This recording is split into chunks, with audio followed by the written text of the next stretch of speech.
Hi guys, my name is Spencer. Welcome to Sphinx Reads. Today I will be talking about 10 classics that I read in 2020.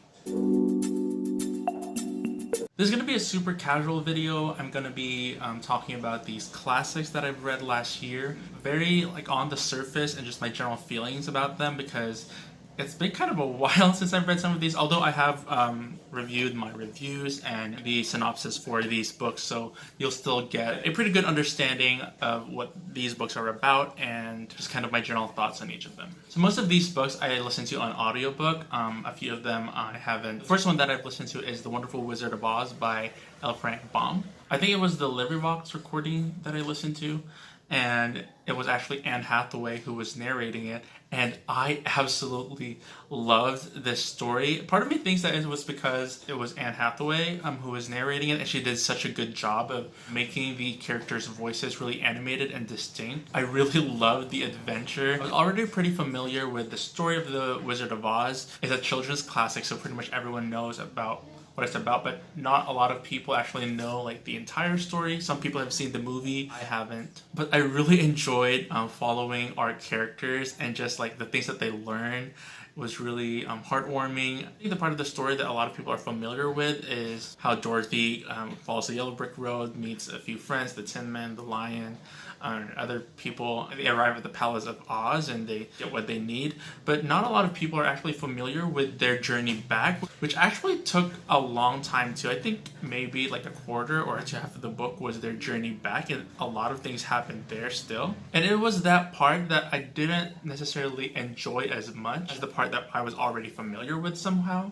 but still it was a really great book. Definitely if you've wanted to delve into classics, especially children's classics, this is a very good introduction, at least I think. The second one that I've listened to was Peter Pan by J.M. Barrie, and I thought that I loved this book, I loved this story, but as I listened, I realized that I actually just love the characters. I love their personality. Peter Pan's pretty funny. I love the Darling siblings. I think they're just really precious. The Lost Boys are so adorable, and you just want to protect them at all costs. I also listened to this on audiobook, and I didn't really enjoy this story as much. I thought it was very meandering, and kind of the humor was a little bit slapstick humor at times. Part of me feels like this was because I didn't like the narrator of the audiobook I was listening to, because it was very monotonous.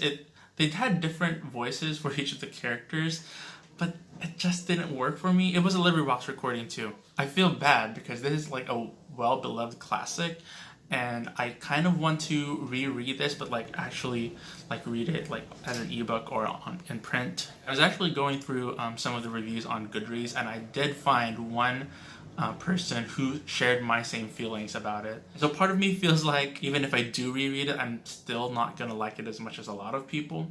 There were a lot of heartwarming parts though, especially at the end. It has to do with the parents waiting for the Darling children coming back, and it was just really, really touching. And the whole ending, I really liked the whole ending. The third book I want to talk about is The Death of Ivan Eliak, or Eliak, I'm not sure how that's pronounced, but it is by Leo Tolstoy, and it's a fairly short classic. This entire story is basically about this wealthy man, Ivan Eliak, who is about to die, and he's just trying to come to terms with the fact that he will face death soon. I didn't enjoy this one a lot, but there were a lot of really cool parts of the story that are worthy of discussion in terms of life and death. I didn't really feel an attachment to our main character, Ivan, but there was one minor character who is this young teenager who assists Ivan as he as his body deteriorates. And I really liked that character and his bond with Ivan Eliak. The next book on this list is The Old Man and the Sea by Ernest Hemingway. This is another one that I audiobooked, and the writing was really good. I enjoyed the writing. I get now why Hemingway's writing is really popular. I'm not sure that this is his best work necessarily, because I haven't really read any other Hemingway, but I just really love the way he writes. However, the story itself, it's really straightforward. The events are described pretty plainly. It's the story of this old man who has run out of luck apparently. He is a fisherman, and he hasn't caught a lot of fish in recent times like he used to. And so he decides to venture out into the sea, I think one last time, to capture fish, obviously. and he catches this massive marlin, but it takes him a lot to get this marlin back to shore. Like, because he holds on so much to this marlin, he goes through a lot of stuff. And I have a feeling that this book is supposed to mean something. It's supposed to teach me some kind of moral. The thing is, there isn't really much of an attempt at interpretation in the writing itself. I think part of the reason that this book is discussed or is required reading in some schools is because this is the type of book that needs to be discussed with a group, or at least if you're reading it by yourself, you have to like take notes and like really analyze it. And because I didn't have that expectation, I finished the book not really getting anything, like not really getting any of the morals or the meaning of the story. I don't think I'll ever reread this, because even though Hemingway's writing is really good, I really enjoyed it, the story just didn't really captivate me, and I doubt that I will like it even the second time around.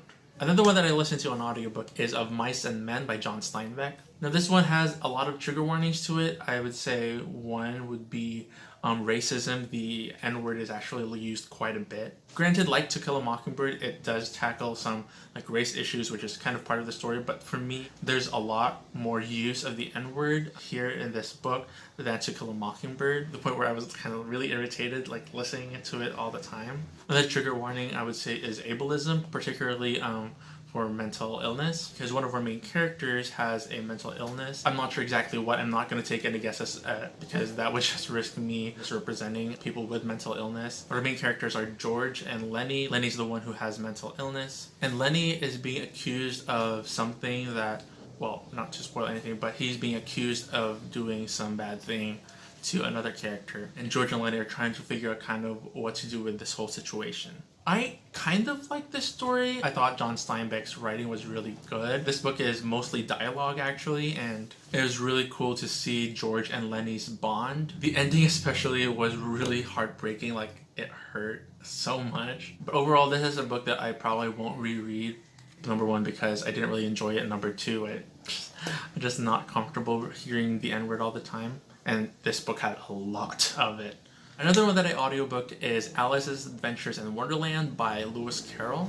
I haven't really seen the Disney animated movie, or at least if I did, I don't really remember it. I have seen the Tim Burton adaptation, which actually I kind of liked, even though this is not a very popular movie. The book, though, it was kind of like The Wizard of Oz, in terms of like the whimsical nature of the world, and our main character just going from one place to another and trying to fulfill some tasks there. But I didn't like Alice in Wonderland because the places that she visits, they're just outright weird. Like every person or creature that she meets is just really weird. Granted, Oz had a lot of weird too, but Alice in Wonderland was a whole new level. Like, I would not be surprised if Lewis Carroll like wrote this entire thing while he was high.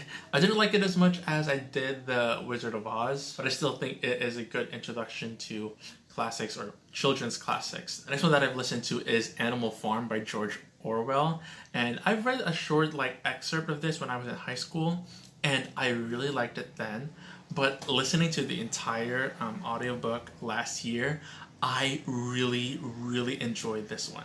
If you don't already know, Animal Farm is the story of these barn animals, or like farm animals, and it's supposed to be a satire describing certain political figures and just really politicians in general, I feel like. And oh my goodness, I listened to this on an audiobook, and I really want to reread this like in print or read it like by sight, because this was a really interesting story, and there are a lot of great discussions to be had about like politics with regards to this story and the characters. This book really scared me, not just because of the actions of the characters, but because of how many parallels I noticed to like our real world situation. So definitely a highly recommended read. The next one is another one that I really loved, and that is The Strange Case of Dr. Jekyll and Mr Hyde by Robert Louis Stevenson. I really loved this story all throughout. It was really creepy. I wouldn't say it's as creepy or scary as Animal Farm, which is kind of odd to say because I feel like Dr. Jekyll and Mr Hyde is more like leaning towards horror, and Animal Farm is just like kind of weird satire. But it was still very creepy. Like, the story got me hooked right from the beginning. I feel like at this point, Dr. Jekyll and Mr Hyde is pretty much a very popular classic. Like everyone's pretty familiar with the story. It's basically Dr. Jekyll, who is a really good doctor. He helps out a lot of people, but also as a result of one of his experiments, has this alter ego called Mr. Hyde, who is basically a monster and murders a lot of people. Aside from the story, the way that this book ended, it actually ends with a letter. I don't think that's a spoiler necessarily, but it does end with a letter, and that letter was, I think, the most impactful part of the story, because it talks a lot about like duality of man, like man is really morally complex, like no one is just good or just bad, we all have a mix of both, and I just really love that sort of discussion. Next one is another shorty, which I also listened to on audiobook, and that is The Yellow Wallpaper by Charlotte Perkins Gilman. This story was haunting. So it's about this woman who is experiencing mental illness, and instead of getting like the right treatment both from medical professionals and her husband, she's being told that the best solution for her to get better is to just be trapped or just like really imprison herself in this room where there's like peeling yellow wallpaper all around the room. This is a really sad story, but number two, I really love this story because it can spark a lot of great discussions on how we treat mental health and how we sometimes stigmatize or treat poorly those who are experiencing it. I think this is another great introduction to classics if you're looking for a really short but also really interesting book to read. I think technically it's considered a short story, but it still counts for your Goodreads goal, right? The last classic, I'm pretty sure that this is considered a classic, although it may not appeal to a particularly wide audience, and that is Mere Christianity by C.S. Lewis. So this is nonfiction, and basically the goal of this book is to pretty much lay out what Christianity is at its core, like without regard for the different denomination exclusive beliefs. And even though I really liked some parts of this book, there were a lot of cool quotes and there are a lot of really good lessons to be learned, I don't think C.S. Lewis really accomplished what he was trying to do here, because even though he really tried, he attempted to like lay out what Christianity is, like mere Christianity, like at its purest form, there was definitely still some bias there, and there were some parts that I didn't necessarily agree with. As with any discussion on politics and religion, it's really difficult to have a purely like unbiased like take or opinion on such a complex and multi-layered topic. Those are all the classics that I read last year. I hope you guys didn't mind that this is sort of like a calmer, more chill video. Some of you may actually like it more, so that's good if you did. I have other 2020 wrap-up videos coming, and I feel like those will be a little bit more interesting because they include more like popular books. But until then, if you like this video, please give it a thumbs up, and please forget to subscribe so that you can do it later, and have a great day.